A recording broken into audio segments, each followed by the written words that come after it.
Margaret Williams had been living in the same quiet neighborhood for almost 15 years. Every morning she would wake up at 6, make breakfast for her teenage daughter Keisha, and head to her job as a social worker at the county office. Her life was simple but fulfilling. She helped families in crisis, worked long hours, and came home tired but satisfied. Margaret believed in making a difference, even if it was just one person at a time. It was a Tuesday afternoon in late September when Margaret first noticed the boy. She was coming home from work, carrying grocery bags, when she saw him sitting on the curb across from her apartment building. He looked small for his age, maybe 7 or 8 years old, with thin arms and clothes that seemed too big for his body. His head was down and he was drawing patterns in the dirt with a stick. Something about the way he sat there so still and alone made Margaret pause. She didn't approach him that day. She just watched from a distance, wondering where his parents were. The next day he was there again.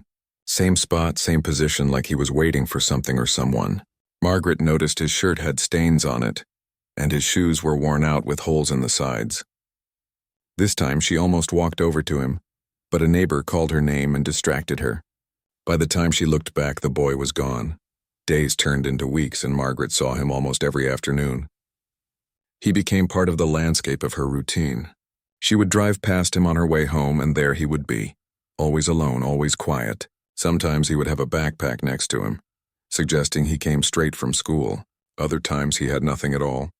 Margaret's professional instincts started to kick in. She had seen enough neglected children in her career to recognize the signs, but she also knew that jumping to conclusions could make things worse.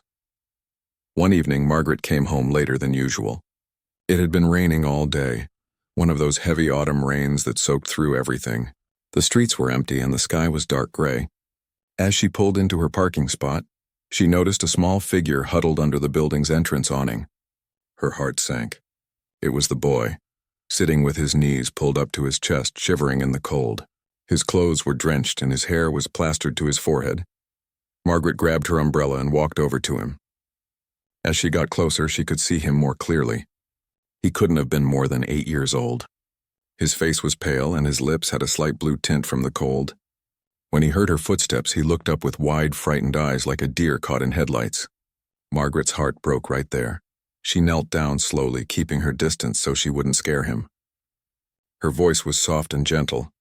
"Hey there, sweetheart. You look cold. Are you okay?" The boy didn't answer. He just stared at her with those big, haunted eyes. Margaret noticed his hands were trembling, and not just from the cold. There was something deeper, something that made him look like he was expecting the worst. She tried again. "My name is Margaret. I live right here in this building. I've seen you around here before. What's your name?" Still nothing. The boy looked down at his shoes, avoiding eye contact. Margaret could see the fear radiating from him. She had worked with enough traumatized children to know that pushing too hard would only make him retreat further. Instead of asking more questions, Margaret stood up and said, "I'll be right back. Don't go anywhere, okay?" She hurried up to her apartment, grabbed a thick blanket from her closet, and made a cup of hot chocolate. When she came back down, she was relieved to see the boy was still there. She sat down a few feet away from him and placed the steaming cup between them. "I made this for you," she said simply. "It's hot chocolate. It'll warm you up." The boy glanced at the cup, then at Margaret, suspicion written all over his face. He didn't move. Margaret wrapped the blanket around her own shoulders and took a sip from her own cup she had brought. "See, it's safe. I'm drinking the same thing." She smiled at him, the kind of warm, genuine smile that reached her eyes. Several minutes passed in silence. Then slowly the boy reached for the cup.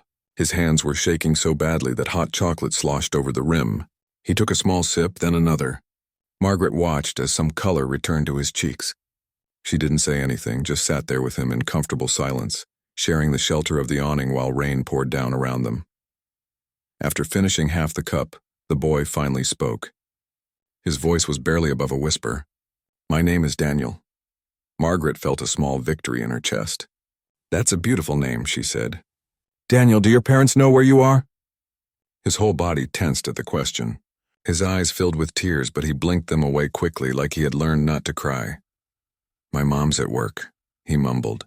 "She works until late. She doesn't know I'm here." Margaret nodded slowly. "And your dad?" Daniel's jaw tightened. He's not my dad. He's my stepdad, and I can't go home when he's there. The way he said it made Margaret's stomach drop. The fear in his voice, the way he flinched just mentioning the man, told her everything she needed to know. She wanted to ask more, wanted to understand the full situation, but she could see Daniel was already shutting down. His shoulders had hunched forward and he was pulling away from her emotionally. Margaret knew she had to be patient. "Tell you what," she said gently. "It's cold and wet out here. How about you come up to my apartment? You can get warm and dry, maybe have some dinner. My daughter Keisha is home and we're having spaghetti. You like spaghetti?" Daniel looked uncertain, torn between fear and the offer of warmth and food. Margaret could see him struggling with the decision. Finally he nodded, just a tiny movement of his head. Margaret stood up slowly and offered her hand. Daniel stared at it for a long moment before placing his small cold hand in hers. As they walked up the stairs to her apartment, Margaret noticed something that made her blood run cold. When Daniel lifted his arm to push his wet hair back, his sleeve rode up. There on his forearm were dark purple bruises in the distinct shape of finger marks. Someone had grabbed him hard enough to leave those marks. Margaret's professional training told her to stay calm, to not react in a way that would scare the boy. But inside, her heart was racing with anger and sadness. That evening, Daniel sat at Margaret's small kitchen table, wrapped in a dry blanket, eating spaghetti like he hadn't seen food in days. Keisha, Margaret's 15-year-old daughter, watched him with curiosity but didn't ask questions. She had grown up with a mother who brought work home sometimes, who cared deeply about helping people. She understood without being told that this boy needed kindness, not interrogation. As Daniel ate, Margaret watched him carefully. She noticed how he flinched when she moved too quickly, how he kept his eyes on the door, like he expected someone to burst through it at any moment, how he ate quickly, protectively, like the food might be taken away. Every behavior told a story, and Margaret had read too many of these stories in her career. After dinner, Margaret called the number Daniel gave her for his mother. A tired-sounding woman answered. Margaret explained who she was and that Daniel was safe with her. The woman, who introduced herself as Patricia, sounded relieved and apologetic. She explained she worked double shifts at a nursing home and wouldn't be home until 11. She thanked Margaret repeatedly for taking care of her son. Margaret wanted to ask about the bruises, about the stepfather, about why an 8-year-old was wandering the streets alone. But she knew this wasn't the time. Patricia sounded exhausted and overwhelmed, not cruel or neglectful. Margaret had a feeling she didn't know what was happening in her own home. That night, Daniel fell asleep on Margaret's couch, still wrapped in the blanket. Margaret sat in her chair watching him sleep. His face, finally relaxed, looked even younger. She thought about all the children she had helped through the system, all the cases she had worked. But something about Daniel was different. Maybe it was because she had found him on her own doorstep. Maybe it was the look in his eyes, or maybe it was simply that her heart had chosen him. Margaret made a decision that night. She didn't know exactly what she was going to do, but she knew she couldn't just walk away from this child. Daniel needed someone to fight for him, someone to see him and protect him. And Margaret, despite the complications it would bring to her own life, despite the professional boundaries she might be crossing, knew that someone had to be her. The next morning, Margaret woke Daniel early and made him breakfast. Scrambled eggs, toast, and orange juice. Simple food, but Daniel ate it like it was a feast. Margaret watched him carefully, noticing how he kept looking at her as if waiting for her mood to change, for kindness to turn into something else. She recognized that look. It was the look of a child who had learned that good moments never lasted. Before Daniel left for school, Margaret knelt down to his level and looked him in the eyes. "Daniel, I want you to know something. After school today, instead of sitting outside alone, you come straight to my apartment. Knock on my door. I'll be home by 4:30, and if I'm not, my daughter Keisha will be here. You understand?" Daniel nodded slowly, still unsure if this was real. Margaret squeezed his shoulder gently. "You're safe here. Remember that." That afternoon at exactly 4:15, there was a soft knock on Margaret's door. When she opened it, Daniel stood there with his backpack, looking nervous but hopeful. Margaret smiled wide and welcomed him in. This became their routine. Every day after school, Daniel would come to Margaret's apartment. She would give him snacks, help him with his homework, and just let him be a kid for a few hours. Sometimes they would watch television together, Sometimes Daniel would draw pictures while Margaret prepared dinner. The routine gave him something he had never really had before: stability. As weeks passed, Daniel began to open up. Small pieces of his story came out, never all at once, but in fragments. His mother, Patricia, worked 12-hour shifts, sometimes more, trying to keep them afloat financially. His stepfather, a man named Frank, had seemed nice at first, but after he moved in, everything changed. Frank had a temper that exploded without warning. A broken glass, a noise during his favorite television show, dinner not ready on time, anything could set him off. Daniel told Margaret about the punishments. Being locked in his room for hours. Being denied meals. The hitting started small, a slap here and there, but it had gotten worse. Frank was careful, though. He never hit Daniel's face. Always the arms, the back, the legs, places that could be hidden under clothes. Daniel's mother worked so much that she rarely saw her son without a shirt on. She had no idea what was happening in her own home. One evening, about 3 weeks after that rainy night, Daniel showed up at Margaret's door earlier than usual. It was only 2 in the afternoon. His face was streaked with tears, and when he turned around to close the door behind him, Margaret saw something that made her gasp. His shirt had ridden up, and across his lower back were 3 circular burns, red and blistered. Cigarette burns. Fresh ones. Margaret's hands shook as she gently lifted Daniel's shirt. There were more, some old and scarred, some new. Her vision blurred with angry tears, but she forced herself to stay calm. Daniel was already scared enough. She carefully cleaned and bandaged the burns, talking softly to him the whole time, telling him he was brave, telling him this wasn't his fault. After she finished, she held him while he cried. Not the quiet tears of someone afraid to make noise, but real, deep sobs, the kind that come when someone finally feels safe enough to break down. That night, after Daniel's mother picked him up, Margaret sat at her kitchen table with a cup of coffee growing cold in her hands. Keisha sat across from her. "Mom, you have to report this." "You know you do." Margaret nodded. She did know. As a social worker, she was a mandatory reporter. But she also knew what happened next. Daniel would be removed from his home immediately. He would be placed in emergency foster care, probably with strangers. He might end up separated from his mother, the one person who loved him even if she didn't know how to protect him.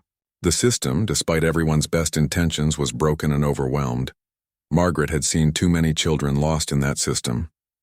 Moved from home to home, never finding stability, aging out at 18 with nothing and no one. The thought of that happening to Daniel made her physically ill.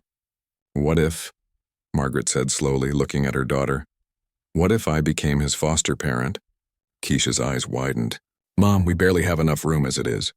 Money is already tight. And you know how hard foster certification is." Margaret did know. She knew all the paperwork, the home inspections, the background checks, the financial requirements. She knew that as a single mother already raising one child, taking in another, would stretch her to her absolute limit. But she also knew that Daniel trusted her, that he had finally found someone safe. Moving him to a stranger's house would feel like another betrayal to him. "I have to try," Margaret said. "I can't just hand him over to the system and hope for the best." The next day, Margaret called Child Protective Services and filed a formal report. She detailed everything Daniel had told her and provided photographs of his injuries that she had carefully documented. She also immediately applied to become an emergency foster parent, requesting Daniel specifically. The social worker on the other end of the phone warned her that the process would be complicated, that there were no guarantees, that she shouldn't get her hopes up. What followed were the hardest 2 months of Margaret's life. Child Protective Services removed Daniel from his home within 24 hours. Frank was arrested and charged with child abuse. Patricia, devastated and guilt-ridden, didn't fight the removal. She knew her son needed to be safe, even if it meant losing him temporarily. Daniel was placed in emergency foster care with a family across town, while Margaret's application was processed. During those 2 months, Margaret was allowed supervised visits with Daniel. She would drive across town twice a week to see him at the CPS office. Each visit broke her heart a little more. Daniel had shut down again. The light that had started to come back into his eyes was gone. He barely spoke, barely ate. The foster family he was with were good people, but they had 3 other foster children. Daniel was just another case to them. He slept on a couch in their living room and had no space that was his own. Margaret fought through the bureaucracy like a woman possessed. She filled out endless forms. She took time off work for home inspections and interviews. She attended mandatory training sessions on foster parenting. She provided financial records, character references, and medical clearances. Her savings account dwindled as she paid for the required certifications and prepared her apartment to meet safety standards. She installed safety locks on cabinets, covered electrical outlets, and created a proper bedroom for Daniel by converting her small home office. Her neighbors and some family members questioned her decision. "Why are you doing this?" they asked. "He's not your responsibility. You already have your own daughter to worry about." Some people in her community were more direct. "Girl, you're crazy. Taking in someone else's damaged child? He's going to have problems. Trauma like that doesn't just go away." The criticism hurt, but Margaret pushed through it. She had made up her mind. Keisha, despite her initial concerns, became Margaret's biggest supporter. She helped convert the office into a bedroom, painting the walls a cheerful blue and helping pick out a bed and decorations. "If we're doing this, we're doing it right," Keisha said. She had seen Daniel during those early visits, had watched him help with homework and laugh at silly television shows. She understood why her mother cared so much. Finally, after 2 months of waiting, fighting, and praying, Margaret got the call. Her application had been approved. Daniel could come home. "Not permanently yet," the social worker explained. This was temporary custody while the courts worked through Patricia's case. But he could come home. Margaret cried with relief. She called Patricia first to tell her the news. Patricia cried too, thanking Margaret over and over. She knew her son would be safe and loved. The day Daniel moved in was a Saturday in late November. Margaret and Keisha drove to the foster home to pick him up. When Daniel saw Margaret walking up the driveway, something shifted in his face. Hope flickered back to life. Margaret opened her arms and Daniel ran into them, holding on like he would never let go. "You came back," he whispered. "You really came back." Margaret's voice was thick with emotion. "I told you, baby.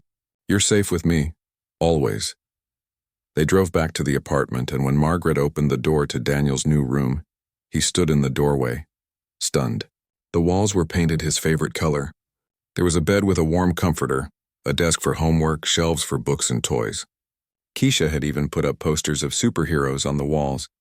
It was small, but it was his own space, his own safe place. That night, Margaret made Daniel's favorite meal, spaghetti again, and they ate together as a family. Keisha told jokes that made Daniel laugh, really laugh, for the first time in months. After dinner, Margaret tucked Daniel into his new bed. As she turned to leave, Daniel's small voice stopped her. "Miss Margaret?" She turned back. "Will you stay until I fall asleep? I don't like being alone in the dark." Margaret smiled, pulled up a chair next to his bed, and took his hand.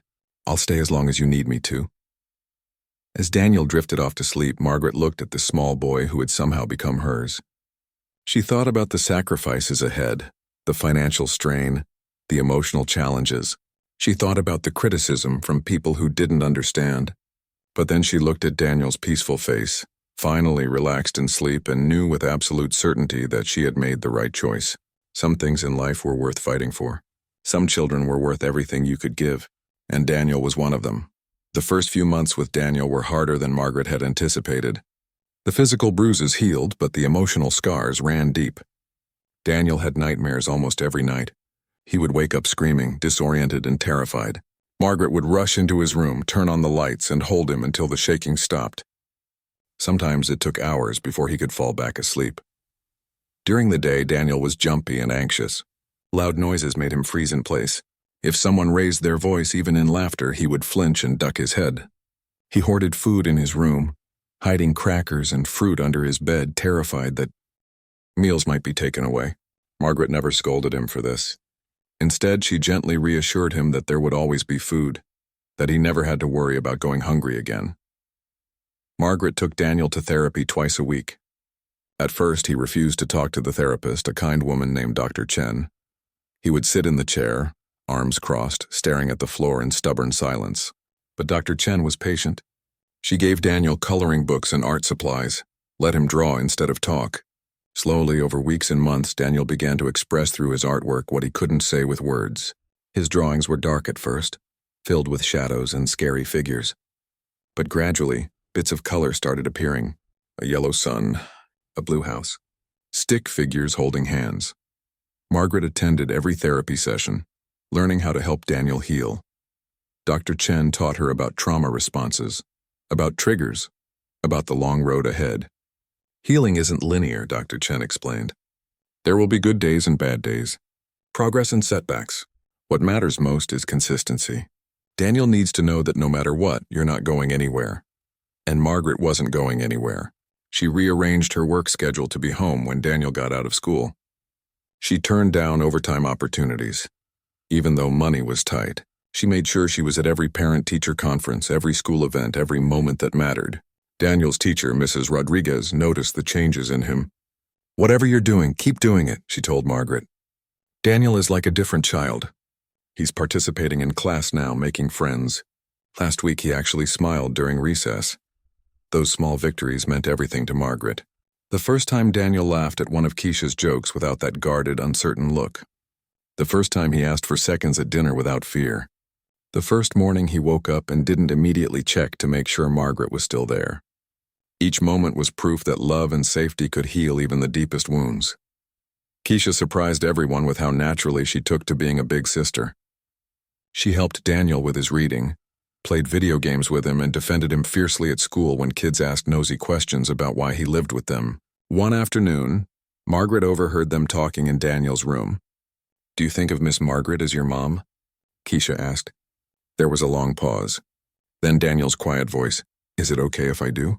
I mean, I have a real mom, but Miss Margaret is the one who's here, who tucks me in, who makes me feel safe." Keisha's response was immediate.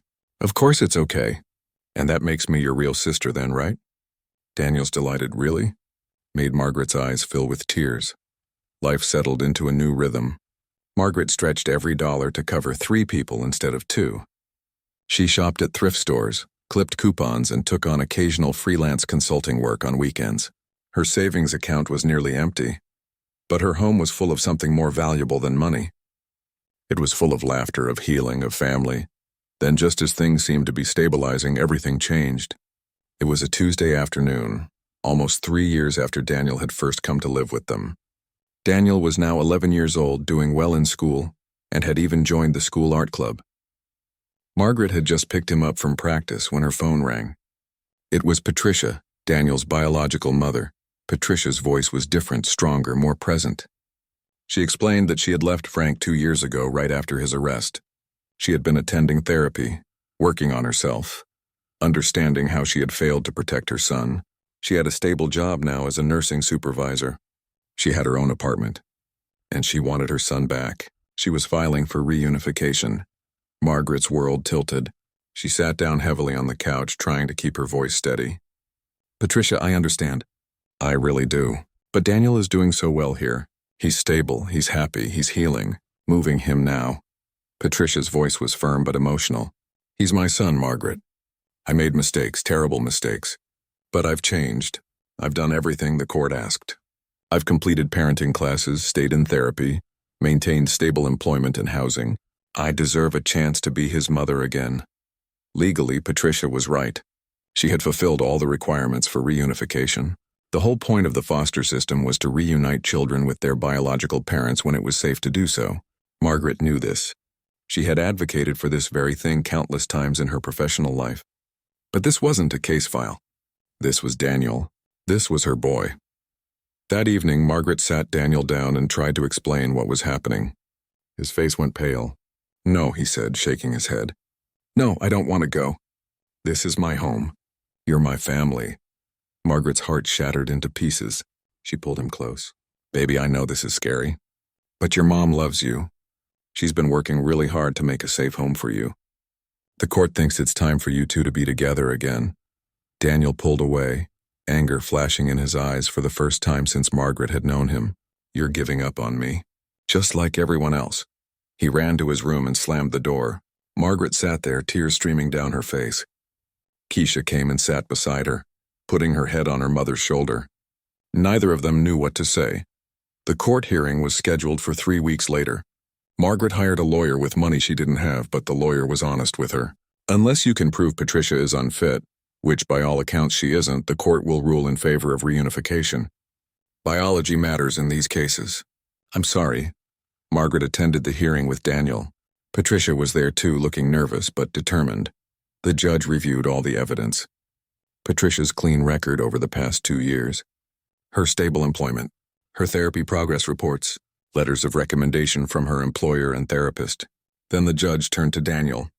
"Young man, I understand you're happy where you are, but your mother has done everything asked of her.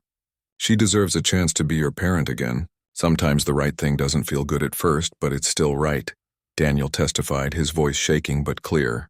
"Miss Margaret saved my life. She's the only person who ever really took care of me. Please don't make me leave her." Margaret watched from the gallery, tears running down her face. But even Daniel's plea wasn't enough. The judge ruled in favor of gradual reunification. Daniel would begin weekend visits with Patricia immediately, transitioning to full custody in 3 months. The next few months were agony. Every Friday, Patricia would pick Daniel up for the weekend.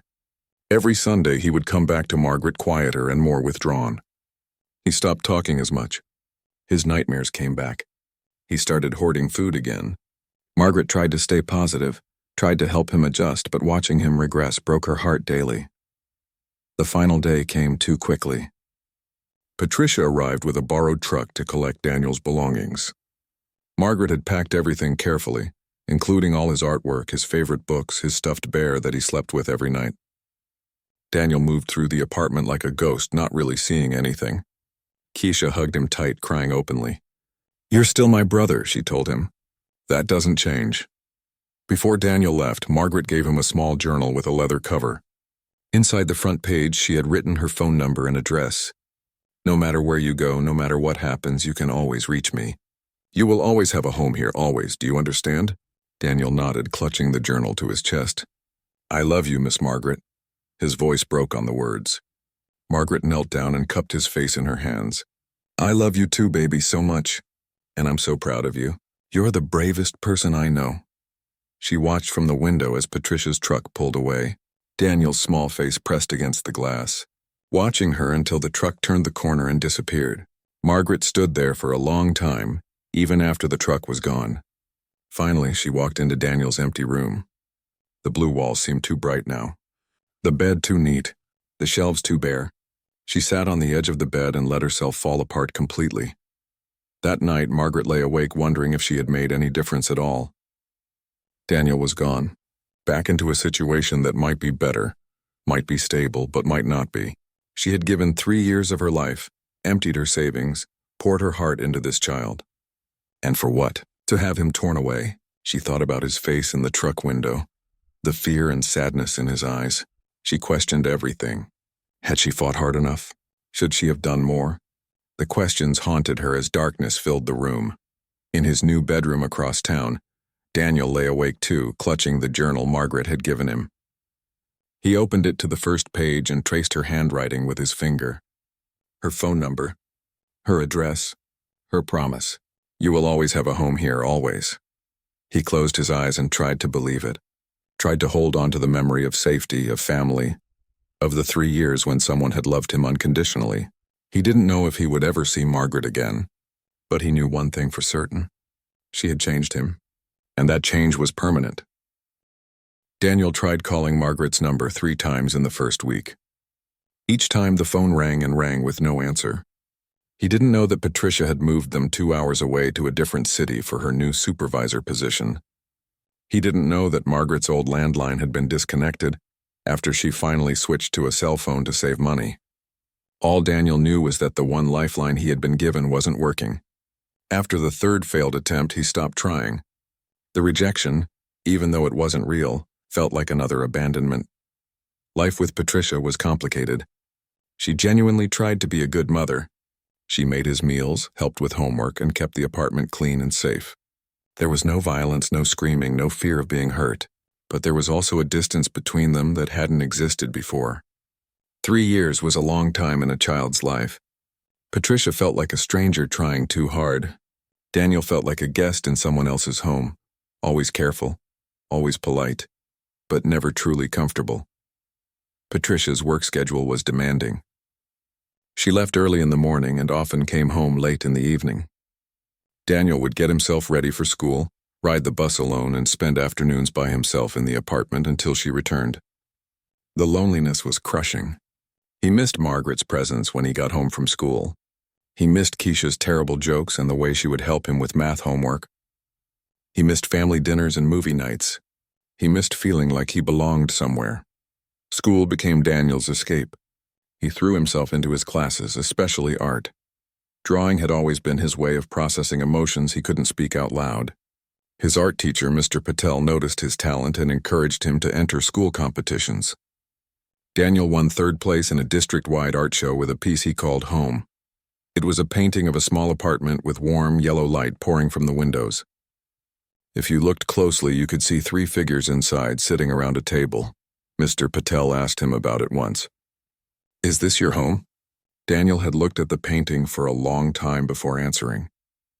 It was. The journal Margaret had given him became his most precious possession. He carried it everywhere, filling page after page with sketches and thoughts. He drew Margaret's face from memory, trying to capture her warm smile.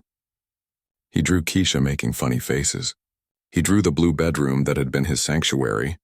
And on the difficult nights when loneliness felt like it would swallow him whole, he would open to the first page and read Margaret's words over and over. "You will always have a home here, always." But as months turned into years, the memory of Margaret began to fade around the edges, like an old photograph left in the sun. Daniel could still remember her voice, her kindness, the feeling of safety she provided. But the details became fuzzy. Had her eyes been dark brown or lighter? What perfume had she worn? What had her laugh sounded like? The fear of forgetting her completely terrified him.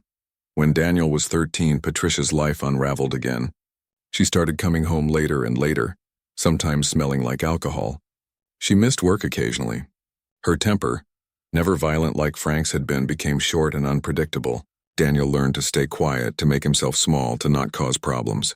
He recognized the signs of his mother slipping backward, and it scared him more than he could admit. One night, Patricia didn't come home at all. Daniel waited up until 2 a.m. before finally falling asleep on the couch. She showed up the next afternoon with no explanation, just dark circles under her eyes and a warning not to tell anyone. Daniel didn't tell. He had learned early in life that sometimes keeping secrets was easier than dealing with the consequences of truth. By the time Daniel turned 16, he had essentially been raising himself for years. He got himself to school, managed his own homework, and even learned to cook basic meals. Patricia's drinking had worsened. She lost her supervisor position and bounced between lower-paying jobs. The apartment that had once been clean and safe became cluttered and chaotic. Daniel kept his room as neat as possible, a small island of order in the disorder around him. The state finally intervened when a teacher noticed Daniel wearing the same clothes for 3 days straight and falling asleep in class. A social worker came to their apartment, took one look at the situation, and made the decision. Patricia was given a choice: voluntary treatment or lose custody again. She chose treatment. Daniel was placed in a group home. The group home was nothing like Margaret's warm apartment. It was institutional and cold, with too many rules and too many kids competing for too little attention. Daniel shared a room with 3 other boys. They had bunk beds with thin mattresses and a single window that looked out at a parking lot. The staff were overworked and tired, doing their best but spread too thin to give any real individual care. Daniel could have given up then. Many kids in his situation did. The statistics were grim for children who aged through the foster system. Homelessness, poverty, incarceration, these were common outcomes, but something inside Daniel refused to surrender. On the hardest nights, he would pull out his journal, now worn and filled with years of drawings and thoughts. He would read Margaret's words on the first page, and he would remember. He remembered Margaret fighting for him. He remembered her working extra hours to provide for him. He remembered Dr. Chen telling him in therapy that his past didn't have to define his future. He remembered Keisha saying he was brave, and he decided that if Margaret had believed in him enough to sacrifice so much, he owed it to her to prove she was right. Daniel got a part-time job at a grocery store, bagging groceries and stocking shelves. He worked every hour he wasn't in school, saving almost every penny. He maintained straight A's despite the chaos of group home life. He applied for every scholarship he could find. His art teacher, Mr. Patel, wrote him a recommendation letter so glowing that Daniel cried when he read it. This young man has overcome obstacles that would break most people. He has talent, determination, and a heart that refuses to become bitter despite every reason to be. When the acceptance letter came from the state university with a full scholarship, Daniel sat on his bunk bed and stared at it for a long time. Full ride, room and board included, a chance at a real future. He thought about calling Margaret to tell her the news. He had tried to find her over the years, but searches on the library computer had turned up nothing. Margaret Williams was too common a name. He didn't know if she still lived in the same place. Didn't know if she even remembered him after all these years. But he wrote her a letter that night, pouring out years of gratitude and updates on his life. He addressed it to her old apartment, knowing it probably wouldn't reach her but needing to write it anyway. He told her about the scholarship, about his plan to study social work, about how everything good in his life could be traced back to those 3 years with her. He sealed the envelope and dropped it in the mailbox the next morning. It came back 2 weeks later, returned to sender, address unknown. Daniel started university that fall with 2 suitcases, $700 in savings, and a worn journal. His roommate was a kid from a wealthy suburb who complained about his parents being too strict. Daniel said nothing, just unpacked his few belongings and got to work. He took 18 credit hours, worked 20 hours a week in the campus library, and volunteered at a youth center on weekends. College was harder than he expected. Not the academics, those came easily, but the social part. Everyone around him seemed to have families they called on weekends, parents who sent care packages, homes to return to during breaks. Daniel had none of that. During Thanksgiving and Christmas breaks, when the dorms closed, he couch-surfed with acquaintances or picked up extra shifts at work to afford a cheap motel room. But he persisted.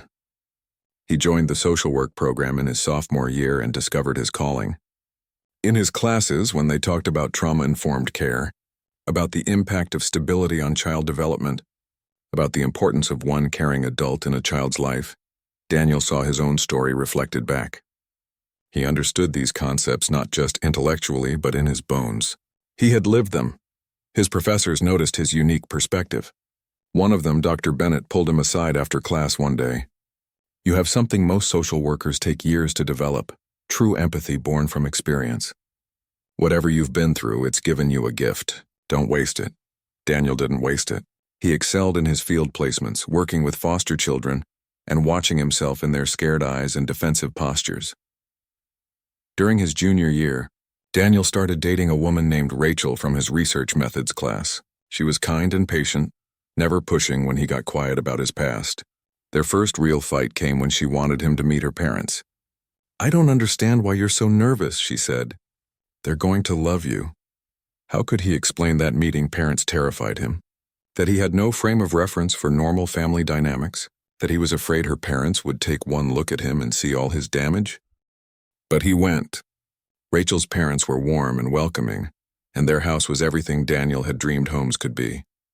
Full of laughter and photos and the smell of home-cooked food. Sitting at their dinner table, Daniel felt a sharp ache in his chest. He excused himself to the bathroom and stood there, staring at his reflection, trying to breathe through the wave of grief. Grief for the childhood he never had. Grief for Margaret and the family he had lost. Grief for all the years in between. Rachel found him there and held him while he cried. "I'm sorry," he kept saying. "I'm sorry." She just held him tighter. "You have nothing to be sorry for." That night, Daniel told her everything. About Frank, about Margaret, about the years of instability. Rachel listened without judgment, and when he finished, she said something that changed everything. "You need to find her. This Margaret. You need to find her and tell her what she meant to you."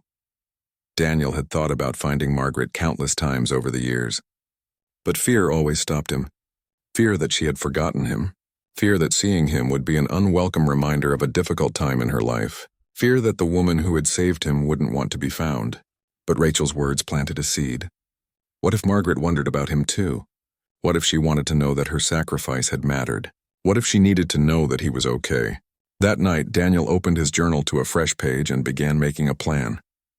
He was 23 years old now, in his senior year of college. He had survived things that should have broken him. He had made something of himself against impossible odds, and he owed so much of that to a woman who had taken him in when she didn't have to, who had loved him when he was unlovable, who had shown him what family could be. It was time to find Margaret Williams.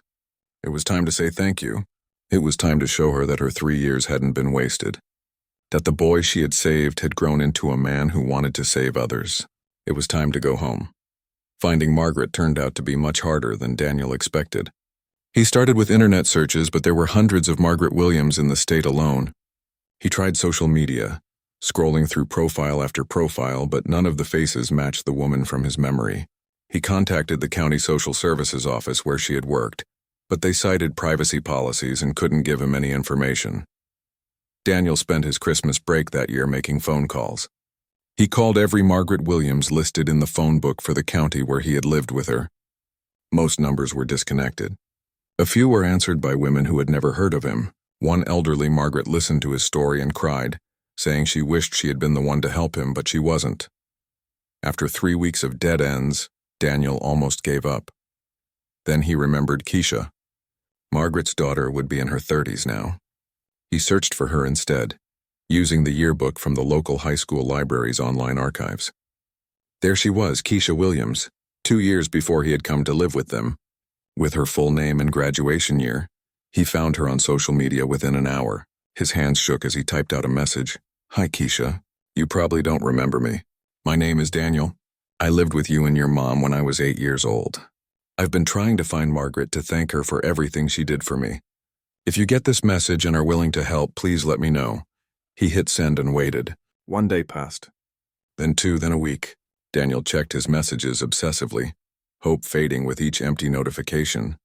Maybe Keisha had changed her privacy settings and never saw the message. Maybe she did remember him and wanted nothing to do with that painful chapter of her life. Maybe he was chasing a ghost of the past that was better left alone. Then, on a Tuesday evening while Daniel was studying for his final exams, his phone buzzed with a new message. His heart stopped when he saw the name. Keisha Williams. The message was short but warm. "Oh my God, Daniel. Of course I remember you. You were my little brother. Mom talks about you all the time. She never stopped wondering what happened to you. Call me." She included her phone number. Daniel's vision blurred with tears. Margaret talks about him. She never stopped wondering. All these years he thought she had probably forgotten him, moved on with her life. The possibility that she had remembered, that she had cared all this time, overwhelmed him. He waited until he could trust his voice, then dialed the number. Keisha answered on the second ring. "Daniel?" Her voice was older but still familiar. "Is it really you?" They talked for 2 hours. Keisha told him about her life, her husband, her 2 kids.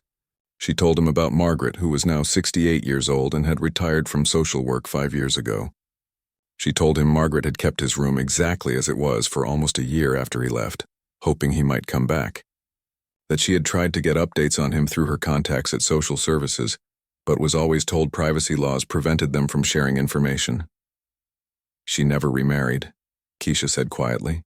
"After Dad died when I was little, and then after you left, I think she just poured everything into her work. She helped so many other kids over the years. But you were different. You were family. She has your drawings framed on her walls, Daniel. Every single one you made for her." Daniel couldn't speak for a moment.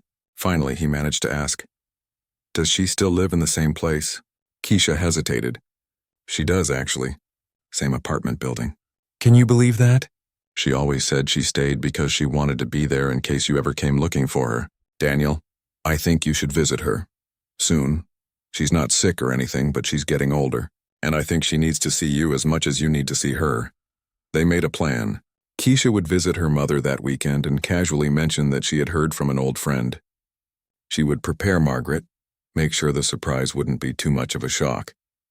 Then Daniel would come the following Saturday. He had 1 semester left before graduation, and he used every penny of his savings to buy a plane ticket home. The week before the visit felt like the longest of Daniel's life. He was finishing his final semester while also applying for social work positions. He had been accepted into a master's program with a full scholarship and had deferred it for a year so he could work and save money. But none of that seemed to matter compared to seeing Margaret again. Rachel helped him shop for new clothes. "You want to look successful," she said, picking out a nice shirt and slacks. "You want her to see the man you've become." Daniel also went to a jeweler and spent money he really couldn't afford on a simple silver bracelet with an engraving. Family isn't blood. It's who shows up. He had it gift-wrapped, his hands trembling as he handed over his credit card. The night before the flight, Daniel couldn't sleep. He kept thinking about what he would say, how Margaret might react. Would she even recognize him? He was 28 years old now, tall and lean, with the beginning of a beard. The scared 8-year-old boy she had taken in was long gone. What if the reality of who he had become disappointed her? What if he had built up this reunion in his mind so much that reality couldn't possibly match it? But it was too late to back out now. He boarded the plane the next morning, his worn journal in his carry-on bag. During the flight, he took it out and flipped through the pages. 20 years of his life documented in sketches and words. Every important moment, every struggle, every victory. And on the very first page, faded but still legible, Margaret's phone number and her promise. You will always have a home here, always. Keisha picked him up from the airport. When she saw him, she burst into tears and hugged him tight. Look at you, she kept saying. Just look at you. Mom is going to lose her mind. They drove through the old neighborhood, and Daniel was amazed by how much had changed, yet how much had stayed the same. The grocery store where he used to buy candy was now a coffee shop. The elementary school had been renovated. But the apartment building where he had felt safe for the first time in his life looked exactly as he remembered it. Keisha parked the car but didn't get out immediately. Daniel, I need to tell you something before we go up. Mom's been lonely since she retired. Her husband passed away about 10 years ago. It was a short marriage, and they were happy, but he's gone now. She volunteers at a youth center, stays busy, but I can see she's missing something. Missing purpose. I think you coming back is going to mean more to her than you can imagine. They walked up the familiar stairs. Daniel's heart pounded so hard he could hear it in his ears. They reached the door, the same door he had knocked on thousands of times as a child. Keisha pulled out her key, but before she could use it, Daniel stopped her. Wait, I want to knock. Like I used to. Keisha smiled and stepped back. Daniel raised his hand and knocked 3 soft taps. He heard movement inside, footsteps approaching. The door opened, and there she was, Margaret Williams. Her hair was gray now, her face lined with age, but her eyes were the same warm brown he remembered. She looked at him, confused at first, seeing only a tall stranger in a nice shirt. Can I help you? She asked politely. Daniel's voice broke as he said, Hi, Miss Margaret, it's me. It's Daniel. For a moment, Margaret just stared, not understanding. Then recognition crashed over her like a wave. Her hand flew to her mouth, and tears instantly filled her eyes. Daniel? She whispered. My Daniel? Yes, ma'am.